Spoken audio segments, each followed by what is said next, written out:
Hello viewers, in this video I'll show you how to fix YouTube direct message service option not showing problem or missing problem, or direct message service or DMS button disappear or missing problem. If you want to solve this problem, please follow the step. Step 1. Long press or long tap in YouTube application. Go to apps info or I button. Click on storage. Again click on clear data, tap on clear cache data.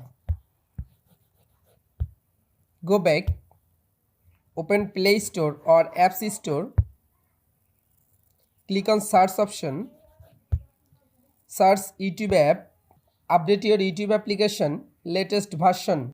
Step 3. Restart your device and again open it. You can follow all 3 steps to fix direct message service or DMS not showing problem, missing problem or disappearing problem solved. If this video helpful for you, please subscribe our channel and like this video.